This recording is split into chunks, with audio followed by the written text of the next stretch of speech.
25వ వచనము కీర్తన గ్రంథం 102 కీర్తన 25, 26. ఆదియందు నీవు భూమికి పునాది వేసితివి, ఆకాశములు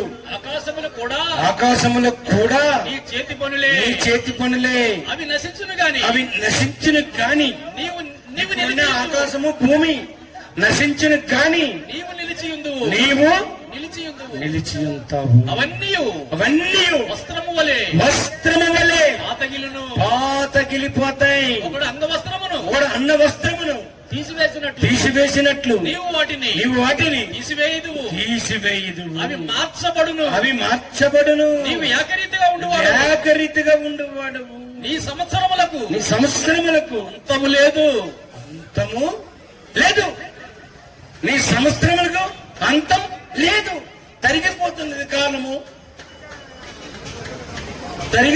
కాలము పొంచి ఉన్న ప్రమాదం. నీకు ప్రమాదం ఉంది, తెలియదు. మిడిసిపడుతుంది లోకం, దగ్గరవుతుంది అంతం. లోకం మిడిసిపడుతూ ఉందండి. ఈ సభల పేరుతో బోని డాన్సులు. వాక్యం చెప్పేది తక్కువ, పాటలే డాన్సులు ఎక్కువ. వాక్యం చెప్తే తెలుస్తుంది, పాటలు వింటే మనిషికి ఉత్సాహం ఇస్తుంది. అంటే దేవుడు చెప్పిన ప్రతి మాట. యెషయా గ్రంథం 34వ వచనం, 34:4.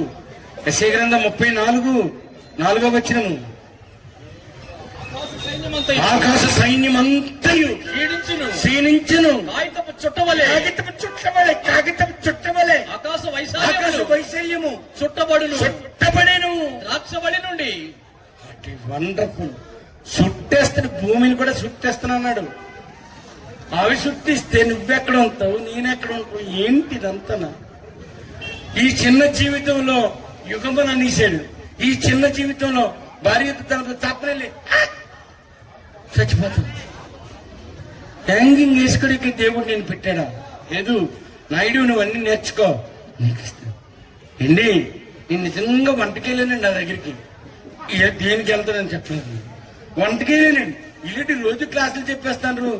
ఇదేదో నేర్చుకుంటే బాగుంటుంది, మనకు వైట్ని వైట్ వస్తుంది. ఎక్కడ వంట అండి మన వైట్ని వైట్ వేసి ఎంత బాగుందండి. క్షీణించును, కాగితపు చుట్టవలే ఆకాశ వైశాల్యము చుట్టబడును. ద్రాక్షవల్లి నుండి. అగ్గయి గ్రంథం 2వ అధ్యాయము 5-7 వచనాలు. అగ్గయి గ్రంథం. చాలా జాగ్రత్త, మెసేజ్ చివరిలో మనం ముగింపులోకి వస్తాం. ఏమన్నాడు? అగ్గయి గ్రంథం 2:7, 2వ అధ్యాయము 5వ వచనము, 6వ వచనం, 7వ వచనము.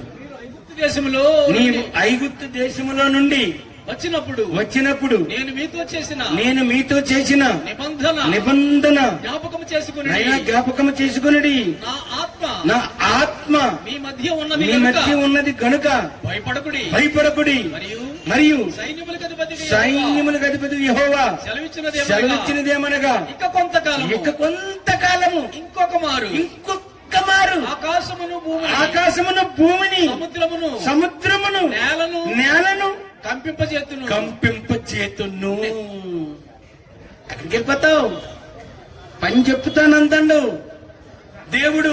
ఆ పరమాత్ముడు కుమారుడు మళ్ళీ ఇక్కడికి వస్తే పని మాత్రం అయిపోద్ది. అందరూ వెయిటింగ్ చేస్తాను. నాలాంటి అమాయకులు ఎంతో మారాలి కాబట్టి దేవుడు ఇంకా కొంచెం ఉంచాడు,